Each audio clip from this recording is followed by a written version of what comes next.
Capítulo 33. Un retablo medieval tras el altar, las filas de bancos de madera, el púlpito. Ante los ojos nerviosos de Pascal desfilaban capillas laterales de aspecto lóbrego, candelabros cubiertos de cera que aún sostenían cirios de mechas eternamente humeantes. Sus zapatillas esquivaban tumbas desgastadas en el suelo, y la nariz lo obsequiaba con un suave olor a incienso en medio de aquel silencio sagrado. Un silencio resonante bajo aquellas bóvedas altísimas sostenidas por inmensos pilares de piedra. Seguían en la catedral, acogidos por la hospitalidad del conde de Polignac. Ellos, impacientes, hacían tiempo paseando por todos los rincones de aquella iglesia, a la espera de recibir noticias del mundo de los vivos. Si de Pascal hubiera dependido, se habría puesto ya en marcha hacia la oscuridad. ¿Dónde estaría en aquel momento Michel? ¿En qué estaría pensando? Pasaban junto a sepulcros de caballeros que habían abandonado aquel mundo intermedio de espera, nobles que habían luchado por sus damas en 1000 batallas. Pascal no pudo evitar preguntarse, lo hacía todos los días, qué se disponía a contestarle Michel antes de su desaparición. Porque estaba convencido de que ella ya había tomado la decisión. ¿Y si había optado por un no? Aquella posibilidad le dolía muy adentro.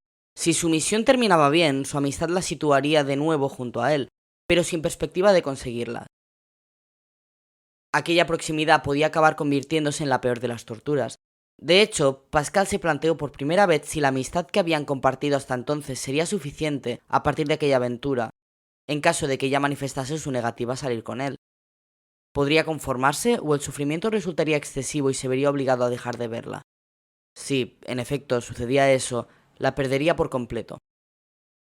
Pascal no quiso aventurar tanto. Su propio nerviosismo le estaba llevando a exagerar sus temores hasta límites absurdos, teniendo en cuenta las circunstancias en las que se encontraba. Primero, había que volver de aquella aventura. Eso era lo importante. Una aventura cuya apreciación completa provocó en Pascal un nuevo recrudecimiento de sus dudas. ¿Cambiaría Michel su opinión después de todo lo que iba a suceder? La cuestión no condicionaba la firmeza de Pascal en el rescate, pero le suscitaba un nuevo conflicto. ¿Le serviría a Pascal un sí logrado solo gracias a las circunstancias? Su propio malestar le hizo comprender lo que había debido de sentir Dominique en más de una ocasión, estando junto a Michel pero sin poder conseguirla. Quizá por ello, el dolor de Pascal era más agudo, ya que corría el riesgo de perder a una chica que sí estaba a su alcance, pues ella en efecto sentía algo especial por él. Si es que la vieja Daphne había acertado en sus últimas intuiciones, claro. Todo aquel caos íntimo de Pascal, que en aquellos instantes convertía su interior en un hervidero de incógnitas y miedos, finalizó cuando el chico encontró una respuesta tan evidente como segura a su último interrogante. Michel no alteraría por nada lo que hubiese decidido, al margen de todo lo que iba a ocurrir. Era demasiado honesta como para verse influida en una cuestión sentimental por factores ajenos al corazón. «¡Qué rápido aprendes!», comentó con admiración Beatriz, ajena a los dubitativos pensamientos del chico, caminando delante de él. «¿Te has comunicado con tus amigos de maravilla?». Había sido muy fácil, una simple cuestión de concentración, algo en lo que él se iba afinando desde hacía días. Pascal, cuyos ojos traviesos se habían despistado comprobando lo bien que le sentaban los vaqueros a aquella chica, agradeció la observación con una sonrisa. «Más me vale aprender rápido», añadió. «No me han dejado mucho tiempo para acostumbrarme a mi nueva condición». «Eso es verdad. La inteligencia del mal siempre obedece a un cálculo. Te sabe inexperto y no quiere desperdiciar esa ventaja retrasando sus movimientos. De todos modos, más adelante no te resultará tan fácil hablar con tus amigos». «¿A qué te refieres?». Pascal estaba aprendiendo a odiar las sorpresas. «Ha dicho el conde que, conforme te vas sumergiendo en la oscuridad, la comunicación se va haciendo más difícil». «¿Cómo pasa con la cobertura de los móviles?», preguntó Pascal, inquieto ante la posibilidad de quedarse aislado. «Exacto. A determinada profundidad ya no es posible establecer contacto con el mundo de los vivos. Casi es mejor así», añadió ella, reflexiva.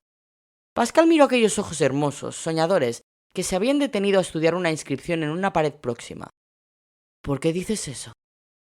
Beatriz se volvió, iluminándolo con la claridad de su semblante pálido. «Si la comunicación continuara en esos niveles del mal, podríais escuchar desde vuestras vidas los eternos lamentos de los condenados». Pascal, sintiendo un escalofrío, se dio cuenta de que ella tenía razón. Solo imaginar aquella escena se le había hecho insoportable. Beatriz lo sorprendía de vez en cuando con agudas observaciones de una profundidad turbadora. Sin duda, aquella chica era mucho más interesante de lo que insinuaba su apariencia inocente. «¡Muchachos!», El conde de Polignac los llamaba desde la sacristía, con visibles muestras de urgencia. ¿Dónde os habéis metido? Ellos contestaron al unísono, corriendo hasta donde los esperaba el aristócrata. ¡Lo han conseguido!, gritó victorioso el conde. Tus amigos han cumplido su parte. Se ha percibido su ceremonia de envío. Ahora tenemos que llevar a cabo el rito necesario para que los elementos sagrados atraviesen el umbral entre la vida y la muerte. Algo que en el caso de los objetos no resulta demasiado difícil. Al menos eso espero. Hace mucho que no practico este tipo de liturgias. Ahora que por fin se aproximaba el momento de la partida, Pascal volvió a sentir un quemazón en el estómago. Polignac lo atisbó desde la veteranía de sus ojos antiguos. Viajero, recuerda. Tienes que estar convencido antes de emprender la misión. Pascal asintió con vehemencia. Lo estoy. Son los nervios, nada más. ¿De acuerdo? Pues vamos allá. El conde los llevó hasta una de las capillas que albergaban tumbas. Sobre el suelo de aquel lugar habían dispuesto velas encendidas trazando un símbolo en forma de luna.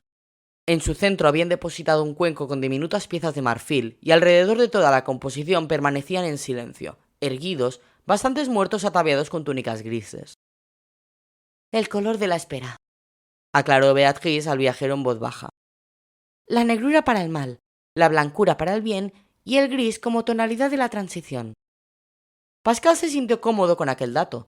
También aquel color intermedio reflejaba su propio papel en el mundo de los vivos, al menos hasta haberse convertido en viajero. Polignac avanzó hasta situarse frente a un pequeño púlpito en el que descansaba, abierto, un viejo libro de hojas apergaminadas.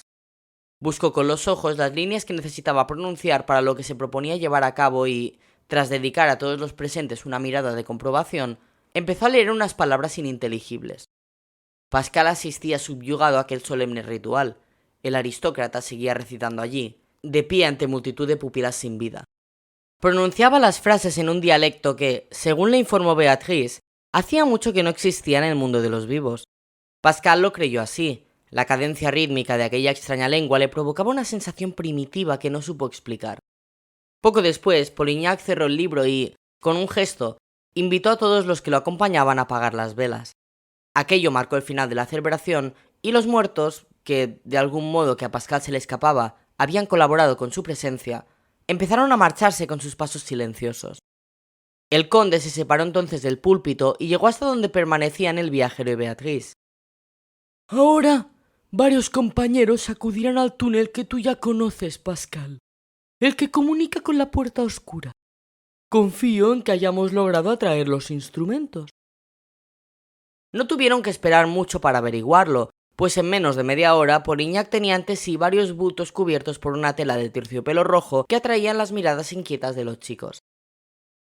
Ha llegado el momento, viajero, sentenció el conde, procediendo a apartar la tela. Pascal y Beatriz aguardaban, expectantes. Pascal procuraba dominar una incómoda ansiedad que parecía estrechar sus pulmones. Como un actor primerizo, ahora que se aproximaba el momento de salir a escena, lo habría dado todo por renunciar a su papel principal y poder sentarse en las butacas, bajo el amparo de la penumbra y el público. Pero no era posible. Nadie podía sustituirlo en aquella representación, y el telón había empezado a ascender. Comenzaba la función. Polignac mostraba aquel tesoro, satisfecho. Todos pudieron comprobar que allí estaban los 3 objetos que necesitaban. Los amigos de Pascal habían cumplido el encargo. Tienes en tus manos el brazalete de la muerte aparente, explicó el conde mientras le entregaba una pulsera de pequeñas piezas esféricas de un mineral ligero. Guárdalo y, cuando necesites que tus latidos no te delaten, póntelo en la muñeca izquierda, la del lado del corazón. Pero no abuses, advirtió muy serio, o tu corazón se parará de verdad y estarás muerto. Morir en la oscuridad, susurró Beatriz. Nada sería peor. Gracias por tus ánimos, se quejó Pascal, que no necesitaba que nadie aumentase sus asfixiantes temores. Continuemos, antes de que me arrepienta. Polignac le hizo entrega de la daga, protegida en su funda oscura. Normalmente se coloca en la cintura, le informó el noble, mirando contrariado los pantalones caídos de Pascal bajo los que asomaba el comienzo de sus calzoncillos Calvin Klein. Pero en tu caso...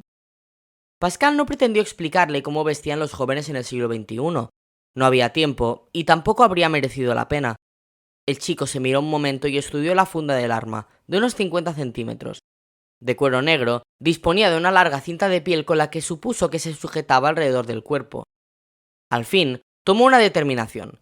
Pasó la correa de la vaina por encima de su cabeza, ajustándosela al hombro de modo que recorría su pecho en oblicuo, hasta situar la funda con la espada a la altura de la cintura. «Ya está. ¿Qué os parece?» «¿Te queda muy bien?», le dijo Beatrice. «Puede servir», reconoció Constantin de Polignac. «No es una forma muy ortodoxa de llevar esa arma, pero en fin». Otros fallecidos se habían acercado, curiosos ante los preparativos. Pascal extrajo la daga de su funda. ¡Qué poco pesa!, se sorprendió, blandiendo aquel filo pulido y brillante. «Aunque tú puedas tocarlos», argumentó el conde, «recuerda que tus enemigos son espíritus. Y para dañarlos, lo importante no es el peso, sino el material con el que los ataques. No existe en tu mundo ni en el nuestro el metal con el que se forjó esa daga. Cuida tu pulso cuando la empuñes, por tu propia vida y porque, al igual que ocurre con los diamantes, lo escaso tiene un valor incalculable». «Un arma tan letal que puede matar a los muertos», concluyó Beatrice sin ocultar su admiración. «Envía sus espíritus a unas profundidades de las que no podrán retornar. Creo que está en buenas manos». Ella acompañó sus palabras con una caricia al puño con el que el chico agarraba el arma. Aunque lo hizo con una lentitud que en otro contexto habría resultado sospechosa, en cuanto Pascal subió los ojos hasta su rostro angelical, rechazó de pleno cualquier alternativa dudosa en sus intenciones. «Solo me está apoyando en estos momentos tan difíciles», se dijo. Cada palabra de aquella joven tenía la facultad de alterar a Pascal, que descubría así lo mucho que le gustaba recibir halagos. No estaba acostumbrado a eso. En su vida cotidiana, no solía ser el destinatario de tales comentarios, aunque tampoco los recibía de malos. Simplemente, nadie hablaba de él, salvo sus amigos. En el Lycée pasaba desapercibido. Era invisible. «Hasta para que le odien a uno hay que tener madera de líder», había expresado en más de una ocasión Pascal. ¿Era eso acaso lo que impedía a Michel decidirse a salir con él? Pascal sonrió. ¿Le parecería suficiente aquel rescate en los infiernos para considerar que Pascal habría obtenido algo de protagonismo? El viajero se quitó de la cabeza aquellas absurdas ideas, fruto de los nervios. Menos mal que ya no podía oírlo. Y es que a Michel nunca le habían impresionado los protagonistas. Michel. Desde luego no era tan tierna como Beatrice, pero su inteligencia, la forma personal y directa con la que manejaba el timón de su vida, la hacían tan atractiva. Pascal abandonó su repentina ensoñación. Siempre había tendido a soñar despierto y a veces se abstraía en momentos muy inoportunos. Viendo a Beatrice y Polignac esperar algún comentario suyo, intuyó que aquel era uno de aquellos instantes. «Pero yo no sé luchar», reconoció, a pesar de que todavía le avergonzaba delatar sus orígenes humildes de vulgar vivo. «¿De qué me servirá esta daga?» El conde de Polignac le enseñó a empuñarla. «Recuerda siempre lo de la convicción», le recomendó el sabio. «Con la misma entereza con la que debes caminar, tienes que sujetar el arma. Si te tiembla entre los dedos, la perderás y serás pasto del mal». De buena gana, Pascal le habría insistido a todos para que dejaran de intentar estimularle con amenazas. Él no funcionaba así. «La daga combatirá por ti», añadió Polignac. «Vuestra relación a partir de ahora será una simbiosis vital. Ella necesita una mano para poder desplegar toda su maestría en el combate, y tú necesitas de su sabiduría en el arte de la lucha cuerpo a cuerpo». «No entiendo». Pascal prefirió aclarar las cosas. No quería novedades cuando fuera demasiado tarde. «¿Es que esta espada lucha sola?» «Ella guiará tu mano», sentenció Polignac, solemne. «La forja ancestral de su afilada hoja ha derramado mucha sangre muerta. Tú limítate a agarrarla con energía y sigue sus impulsos. Eres el viajero. Eso te hará capaz de manejarla. ¿Preparado?» «¿Cómo?» Pascal no tuvo tiempo de preguntar más. Beatrice y el conde se apartaron para dejar paso a varios difuntos, que arrastraban una gran jaula de hierro ocupada por un fiero ejemplar de carroñero que se lanzaba contra los barrotes, rabioso. Pascal retrocedió, aterrorizado. Los gruñidos salvajes crecían con el eco de las bóvedas. No pretenderéis». Nadie lo escuchaba. Cuando se quiso dar cuenta, estaba solo frente a aquel rudimentario armazón de metal convulsionado por los envites brutales de la bestia. En cuanto la fiera detectó a Pascal, su rabia aumentó de forma considerable, pero ahora no pretendía escapar. Quería comer. Pascal, sudoroso, levantó la daga. La hoja temblaba de forma patética. ¡Con fuerza!, le gritó el conde. ¡Sujétala con fuerza! ¡Puedes hacerlo!, la voz dulce de Beatriz, siempre animándolo. Pascal apretó su mano armada hasta sentir las uñas clavándose en su palma. Poco a poco, la daga fue recuperando firmeza. Después, una reconfortante sensación cálida recorrió su antebrazo. Ya, avisó con una entereza cuyo origen desconocía. Adelante. Pascal se veía en aquellos momentos como un gladiador en la arena del circo romano, aunque en vez del pueblo vociferante a su alrededor, distinguía los rostros atentos aunque fríos de los muertos. La portezuela de la jaula se abrió y el carroñero salió como una tromba, su cuerpo putrefacto moviéndose con torpeza frenética. Extendía sus brazos hacia adelante, mostrando unas uñas negras, largas y curvas como garras. Los demás miraban, materializando la peor de sus pesadillas. ¿Y si fallaba? La posibilidad de una temible humillación aleteaba sobre él casi con la misma fuerza que el miedo a morir. El carroñero, que ya estaba casi encima de Pascal, aceleró sus movimientos grotescos y ansiosos. El viajero, a punto de retroceder de espanto, no pudo, sin embargo, pensar más. De improviso su mano, que seguía agarrada con fuerza a la empuñadura de la daga, empezó a trazar en el aire movimientos de una elegancia abrumadora y él, anonadado, se mantuvo en su posición firme. Nada pudo hacer la sorprendida criatura que se abalanzaba sobre Pascal, a pesar de la evidente diferencia de tamaños. El bruñido filo de la daga cayó sobre aquel cuerpo podrido, hiriéndolo con cuchilladas de una precisión quirúrgica, que seccionaban miembros limpiamente. El carroñero gemía de dolor mientras Pascal se crecía ante su inminente victoria, algo impresionado por la crudeza de unos golpes que en realidad él no dirigía. De hecho, el viajero solo se dejaba llevar por los certeros impulsos del arma, tan mortífera que Pascal incluso empezó a sentir cierta compasión por la criatura. Tuvo que recordar que, de haber podido, aquel monstruo la habría devorado en minutos. A pesar de su extrañeza al verse actuando como una extremidad de la daga, el joven español se sentía flotar.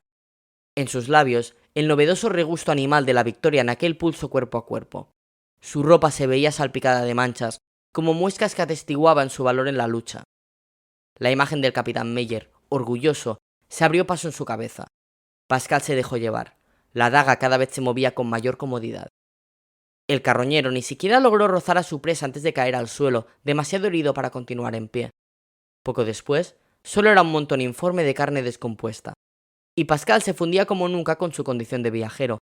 Ensayando un aire altivo ajeno por completo a él, Pascal limpió la daga y la guardó en su funda. ¡Qué pasada! Si lo hubieran visto sus padres, sus amigos, sus compañeros del lycée. Pascal todavía no se creía lo que acababa de hacer. Al final iba a ser verdad lo que decía Dominique. La entrada a la puerta oscura no le habría otorgado nuevas cualidades, sino que habría sacado a la luz algunas que ya existían dentro de él, aunque permanecían ocultas por años de retraimiento. ¡Enhorabuena! El conde le daba un efusivo abrazo. Ya estás preparado. Entiendes que teníamos que comprobarlo así, ¿verdad? Después, Beatriz le dio un beso en la mejilla y Pascal se odió por sonrojarse. Ella se había aproximado demasiado, tanto que el viajero había sentido sobre su cuerpo las curvas de ella, y eso le había excitado, lo que le avergonzaba en aquellas circunstancias. La inocencia, ahora lo confirmaba, podía resultar seductora. Procuró centrarse en Michelle. Ella era el objetivo, el sentido de aquella aventura, el destino del viaje más peligroso que haría nunca. Constantin de Polignac le dio el último de los objetos que constituirían su equipaje para la misión en el mundo de las sombras, la piedra transparente, uno de cuyos extremos brillaba de forma intermitente. «Será tu brújula», dijo el noble. «La luz indica la dirección hacia el mal. Así sabrás, en medio de la oscuridad, hacia dónde dirigirte. Y una vez hayas recuperado a Michelle, podrás retornar eligiendo el sentido contrario». Vale. Pascal cogió aquella pequeña roca, la estudió con detenimiento y la metió en su mochila, cargada con alimentos y agua. Muchas gracias. «Tus amigos también te han enviado un mensaje», comunicó Polignac, depositando en sus manos un papel arrugado. Pascal se emocionó, lo alisó antes de leerlo, disfrutando del tacto de aquel fragmento de su mundo. Solo habían escrito una frase: Reconoció la letra impulsiva de Dominique. Confiamos en ti. Pascal descubrió lo mucho que pueden transmitir 3 simples palabras, y lo agradeció. Guardó aquel papel en uno de los bolsillos para poder tocarlo en los momentos difíciles. Su contacto le hizo sentir que sus amigos estaban más cerca. Beatrice irá contigo. Terminó el conde tras unos minutos de silencio, ante la mirada asombrada de Pascal. Como espíritu errante, puede seguirte en lo oscuro y ayudarte a avanzar a buena velocidad. El gesto tranquilo de ella hizo comprender a Pascal que ya lo habían hablado y que Beatrice estaba de acuerdo. Aunque agradecía no embarcarse solo en aquella aventura, se vio obligado a procurar liberar a la chica de aquel peligroso compromiso cuando ella ni siquiera conocía a Michel. Beatrice, no quiero que te arriesgues por mí. Ella esbozó una de sus sonrisas de inocencia infantil.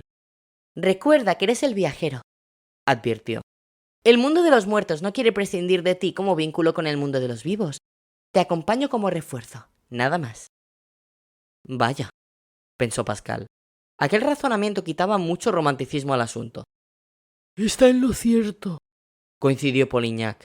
Suena duro, pero hay mucho más en juego que Michel.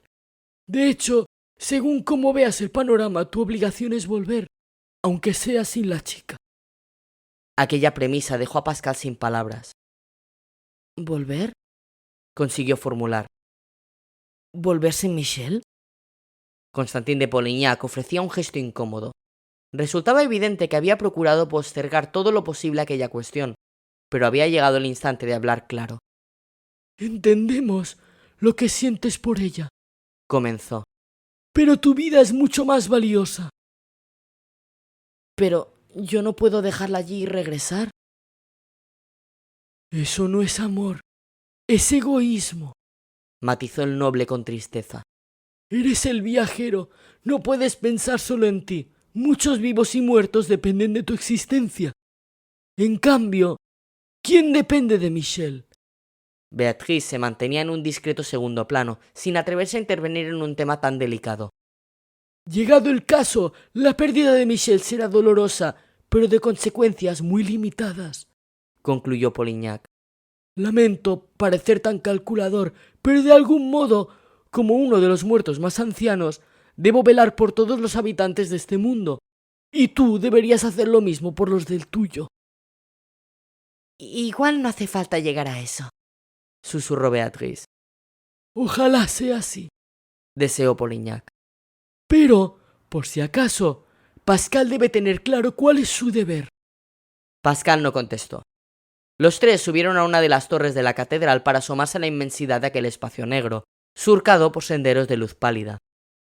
Pascal pensó que, en el mundo de los vivos, sin aquella belleza cósmica, el paisaje desde allí también tenía que ser muy hermoso. Os dirigiréis a aquel extremo, informó el conde señalando una zona donde se terminaban los caminos brillantes. Más allá comienza la región del mal, separada de la nuestra por el umbral de la atalaya, una gran puerta amurallada vigilada por la orden de los centinelas. Tu condición de viajero constituye tu salvoconducto para poder cruzarla. Como sabes, en cuanto tus pies pisen tierra oscura, el límite de 7 jornadas al que te hayas sometido se detendrá hasta tu retorno a la tierra de la espera. Pascal comprobó su piedra brújula. Su brillo confirmó las palabras del aristócrata. El mal se encontraba en aquella dirección. Así como Caronte y el cancerbero custodian la entrada al mundo de los muertos desde la dimensión de la vida, la orden de los centinelas se encarga de proteger los pasos internos entre las diferentes regiones de nuestro reino. En el caso del umbral de la atalaya, es el acceso cerrado que impide que las criaturas condenadas a vagar por las tierras del mal lleguen hasta nuestra zona, la tierra de la espera. Pascal asintió, concentrado. Los centinelas son los garantes del equilibrio dentro de los distintos sectores del mundo de los muertos. Velan sin descanso los únicos pasos que existen entre las regiones. Cada criatura muerta tiene asignado un lugar en este mundo en función de cómo fue su vida. Un lugar que debe respetar, aclaró Beatrice. Solo en la tierra de la espera hay posiciones transitorias, hasta que se recibe la llamada del bien o se es capturado por el mal. El viajero, poco a poco, iba entendiendo cómo funcionaba todo. Estaba el mundo de los vivos y el de los muertos, y dentro de este existía una especie de feudos, de territorios limítrofes entre sí, cuyos habitantes debían ceñirse a sus propias fronteras, siempre vigiladas por autoridades misteriosas. Los carroñeros son criaturas del mal, ¿no? Se atrevió a plantear el chico en medio de sus cavilaciones. Sin embargo, se mueven por vuestra zona. Beatriz hizo un gesto afirmativo con la cabeza. Determinados seres oscuros tienen autorización para acceder a la Tierra de la Espera, respondió. Son híbridos, está en su propia naturaleza. ¿Y eso por qué? Insistió él. Nadie lo sabe con certeza, intervino Polignac. Es la tradición. Siempre ha sido así, desde el comienzo de los tiempos. Los ancestrales oráculos afirman que la ley se instauró para que, hasta el último momento, un espíritu pueda ser tentado por la oscuridad. Y todos los seres respetan esa tradición. Con la antigüedad se adquiere el rango sagrado. Pascal guardó silencio antes de volver a formular una pregunta. Consideraba que, si iba a arriesgarse en aquella aventura, tenía derecho a saberlo todo. La tierra del mal, la tierra de la espera... empezó. ¿Y dónde está entonces la tierra del bien? Polignac y Beatriz compartieron un gesto cómplice, como si hubieran esperado esa pregunta acerca de la tercera región del mundo de los muertos. En esta dimensión no. El conde se encogía de hombros. No se puede llegar a ella si no se es llevado. Nada más se sabe. Se hizo un nuevo silencio, que los tres aprovecharon para reflexionar. ¿Qué has decidido? Polignac, cuya impaciencia lo había llegado a romper aquel mutismo, miraba ahora a Pascal de modo inquisitivo. Supongo que eres consciente del privilegio que se te ha otorgado al convertirte en viajero. ¿Privilegio o condena? Pascal se dio cuenta de que, de no haber sido por su inoportuna entrada al arcón de los Marceau, Michelle no habría sido secuestrada. Lo invadió una tristeza amarga, pero se abstuvo de manifestarla. Estoy esperando tu respuesta, Pascal. La voz del noble llegaba cargada de un respeto teñido de ternura. Pascal, en medio de su angustia, comprendió que no había mala intención en Polignac. La única pretensión del noble era abrirle los ojos a todos los obstáculos que pudieran surgir por el camino, y se había reservado el más peliagudo para el final. El chico no apartaba la vista del horizonte de oscuridad. Allí la muerte no se fundía con la vida, la devoraba. Tocó su daga, requería de aquel calor. De acuerdo. El tono de Pascal, que continuó oteando la lejanía, sonó distante, vencido. Si las perspectivas son muy extremas, daremos media vuelta y regresaremos sin Michelle. Pascal supo que no sería capaz de hacerlo. Antes sucumbiría al mal para acompañar a su amiga. No perdía nada. Volver sin ella sí habría supuesto un auténtico infierno, aunque fuese un pensamiento egoísta impropio del viajero. Poco después, Constantin de Polignac contemplaba las figuras de Pascal y Beatriz alejarse hacia las sombras.